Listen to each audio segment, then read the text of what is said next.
아일랜드 정부 프로펠러 운용하는 자국 공군에게 FA-50 경전투기 빨리 도입하라 압박.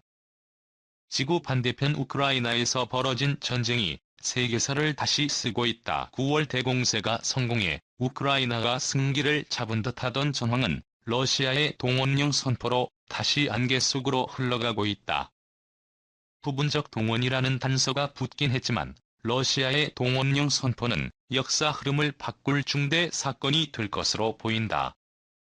블라디미르 푸틴 대통령의 이번 동원령과 사실상 국가총력전 체제로 전환은 제정 러시아 말기 로마노프 왕조가 보인 실책과 닮았다.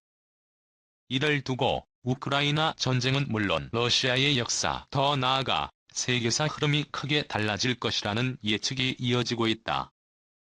지금 세계는 격동의 시대를 맞고 있다. 냉전 붕괴 후 불안정하나마 이어지던 평화시대가 막을 내리고 진영 대결 시대가 다시 시작된 것이다. 세계는 미국, 유럽을 중심으로 한 자유민주주의 진영과 러시아, 중국 등 권위주의 진영으로 빠르게 재편되고 있다. 당장 중국이 외교적 거리두기에 나서면서 러시아가 기대한 중러 연대는 어렵게 됐지만 미국과 유럽은 반러시아라는 기치 아래 빠르게 세력을 정비하고 있다. 아시아에선 미국, 일본, 호주가 중국을 겨냥한 포위망 구축을 서두르고 있다. 한국은 글로벌 정세 재편 과정에서 강대국 그룹에 진입할 수 있는 기회를 맞았다. 중국을 겨냥한 인도, 태평양 전선에선 반도체라는 전략 물자를 생산하는 강국으로 부상했다.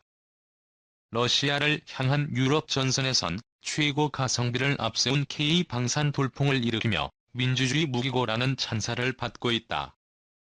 한국이 자유진영 우방들 앞에 선보인 무기체계 가운데 가장 주목받는 것이 바로 FA-50 전투기다. 국제 정세에서 대결 구도가 가시화할수록 FA-50은 성공할 수밖에 없는 전투기다. 유사한 안보 환경에서 이른바 대박을 거둔 전투기 전례가 있기 때문이다. 바로 미국 F-5다. FA-50의 특성과 개발 후 여정은 냉전이 한창일 당시 F-5와 놀랍도록 닮았다. 미국은 냉전 시절 동맹국의 공군력 현대화라는 글로벌 전략을 위해 F-5를 대량 보급했다. 그 덕에 F-5는 자유의 투사라는 별명을 얻기도 했다. F-5는 노스롭이 자체 개발한 초음속 제트기 모델 N-156에서 출발했다. N-156은 미 공군의 초음속 고등훈련기 사업을 수주해 T-38이라는 이름으로 대량 도입됐다. T-38을 기반으로 제작된 전투기가 바로 F-5다. F-5는 베트남 전쟁 때 소량 납품된 것을 빼면 미 공군이 정식 전투 장비로 대량 채용한 적이 없는 기종이다. 그럼에도 미국이 주요 동맹과 우방국에 대량 수출한 이유는 싸고 튼튼한 F-5가 전투기로서 기본기는 충실했기 때문이다. 당시 미국과 서독처럼 경제적 여유가 있는 나라는 고가의 대형 전투기 F-4 팬텀 II를 구입해 사용했다. F-4는 대당 240만 달러가 넘는 비싼 전투기라 어지간한 부자 나라가 아니면 대량 구입이 어려웠다. 반면 F-5A는 F-4의 4분의 1 수준인 60만 달러에 살 수 있었다. F-5 스펙을 살펴보면 레이더는 없지만 초음속 비행 능력과 우수한 공중 기동성을 갖춘 데다 열추적 공대공 미사일을 장착할 수 있었다. 폭탄 탑재 능력도 준수해 지상군을 위한 공중 지원 임무에도 적합했다. 당시 공산군 주력 전투기인 미그-19나 미그-21과 충분히 싸울 수 있는 역량이었다. F-5의 단순한 구조도 큰 장점이었다. 우선 생산과 정비에 모두 큰돈이 들지 않았다. 단순한 구조는 전투 상황에서 전투기의 큰 미덕이기도 하다. 긴급 출격 임무가 하달되면 복잡한 레이더나 기계장치를 예열하는 과정 없이 곧바로 출격 가능하기 때문이다. 1980년대 대량 배치된 F-16 전투기는 이륙에 3에서 5분 이상 시간이 소요된 반면 F-5는 숙련된 팀의 경우 47초 만에 띄울 수 있었다. 정비에 필요한 인력과 비용, 시간도 적어 주머니 사정이 가벼운 나라가 운용하기에 안성맞춤이었다. 미 공군의 제식 채용 기체가 아님에도 F-5 시리즈가 2600대 이상 팔린 데는 그럴 만한 이유가 있었던 것이다. 오늘날 한국 FA-50이 직면한 상황은 1960에서 1970년대 F와 상당히 유사하다. 당시 세계 전투기 시장에선 초음속 엔진, 레이더, 미사일 등 첨단 기술이 출현하며 기술 혁신이 일어나고 있었다. 정작 전장의 요구는 이런 최첨단 기술 발전과는 어느 정도 거리가 있었다. 야전에선 이른바 하이급 전투기는 물론 이를 보조할사고 단순한 마구 굴리기 쉬운 전투기를 요구했다. 반세기가 지난 지금 세계 방산 시장은 스텔스, 센서 융합, 적응형 사이클 엔진, 협동교전 등 이름도 복잡한 첨단 기술이 적용된 5에서 6세대 전투기 시대를 맞았다. 그럼에도 여전히 전장에선 50년 전 F-5처럼 운영하기 쉬운 전투기를 요구한다. 현재 자유민주주의 진영에서 그런 조건에 부합하는 기종은 FA-50뿐이다. 초음속 고등훈련기 T-50으로 시작해 전투기로 진화한 FA-50 개발 역사는 F-5의 궤적과 비슷하다.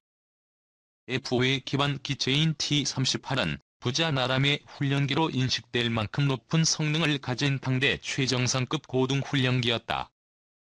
FA-50의 기초가 된 T-50도 동급 훈련기 시장에서 세계 최고 수준의 기체로 평가된다. 이 때문에 T-50은 전술 인문기 모델인 TA-50이나 경공격기형 FA-50으로 발전하면서 F-5처럼 대박을 칠 수 있다는 전망이 꾸준히 나왔다. 정작 그간 한국 공군이 FA-50에 별다른 관심을 주지 않으면서 오랫동안 빛을 보지 못했다. FA-50이 세계 각국의 주목을 받기 시작한 것은 미 공군의 고등전술 훈련기 사업이 본격화된 2021년부터다. 그전까지 전투기로서 그저 그런 성능을 가진 모델로 평가받았지만 ATT 사업을 계기로 본격적인 성능 개량이 이루어지면서 분위기가 달라졌다. FA-50 제조사인 한국항공우주산업은 FA-50의 수출 상품성 제고를 위한 성능 개량 프로그램을 자체적으로 추진했다. 이른바 블록 20 개량 계획이 알려지자 세계 여러 나라가 FA-50에 주목하기 시작했다. 당초 FA-50 블록 20 개량 계획은 KF-21 개발 과정에서 완성한 한국형 능동형 이상 배열 레이더 축소판을 탑재하고 전자장비, 무장 능력을 개선하는 게 핵심이었다. 그런데 러시아와 우크라이나 전쟁이 터지면서 국제 정세가 긴박하게 돌아가자 각국은 FA-50 블록 20 개량 일정을 앞당겨줄 것을 요구하고 나섰다. 이러한 요구에 한국과 미국이 내놓은 해답이 바로 FA-50에 미국산 AESA를 장착하는 것이었다. 미국 정부는 9월 FA-50에 자국산 AESA 탑재와 중단거리 공대공 무장 통합을 승인했다. 레이더 기종은 노스롭 그루머니 AN/APG-83 축소형 모델과 레이시오니 팬텀 스트라이크가 경합하는 것으로 알려졌다. 미사일의 경우 AIM-120C7 암남 유력하다고 한다. FA-50은 이제 공대공, 공대지 능력 면에서 어느 경쟁 모델도 따라올 수 없는 4.5세대 경량 전투기로 거듭나게 됐다. 미국이 수출을 승인한 AN/APG-83은 F-16V 바이퍼에 탑재되는 레이더다. FA-50은 F-16보다 레이더미 작아서 레이더 모듈 수를 줄인 축소형이 탑재될 전망이다.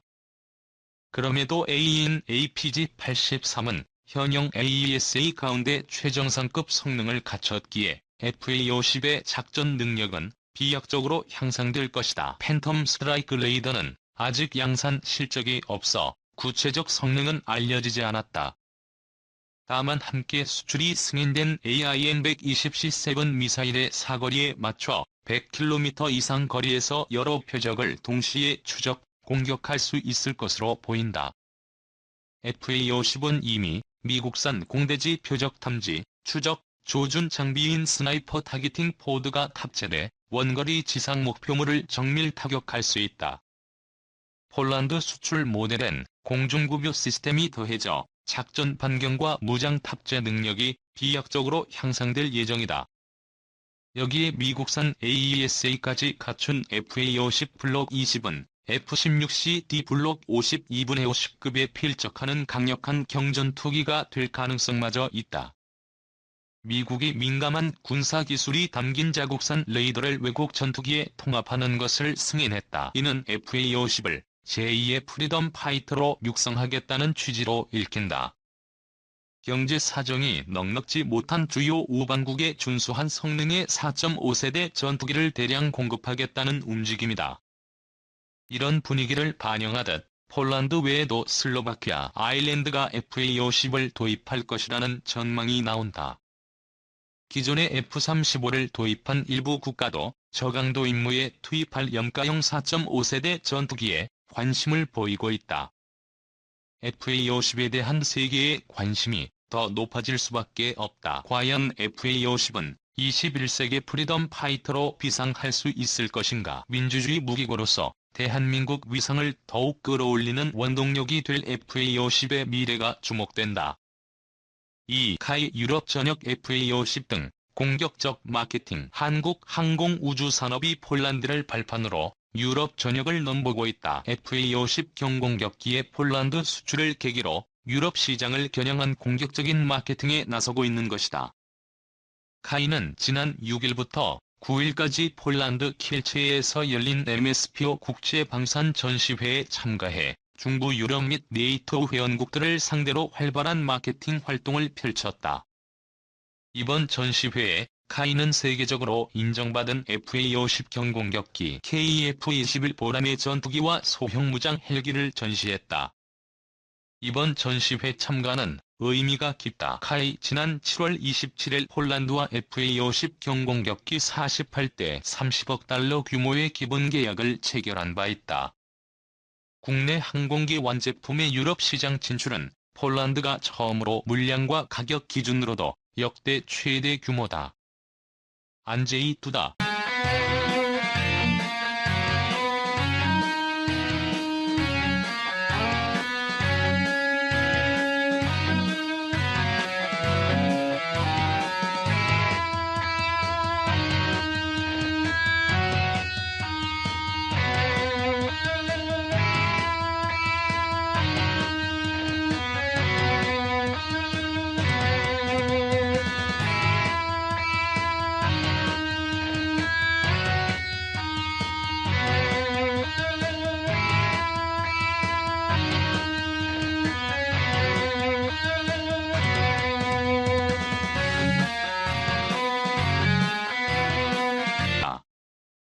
카이는 폴란드 수주를 바탕으로 인접국인 슬로바키아 등 인근 북대서양조약기구 회원국에 대한 마케팅 활동을 강화하고 있다.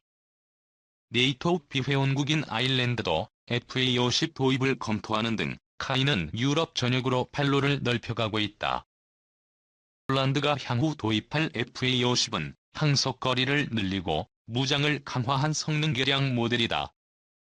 FA-50 경공격기는 네이토 회원국들이 운용 중인 F-16 전투기와 높은 호환성을 자랑하며 F-35와 같은 5세대 전투기의 교육 훈련에도 최적화되어 있으며 전 세계적으로 납품 및 생산 계약된 T-50 계열 항공기는 280여 대에 달한다.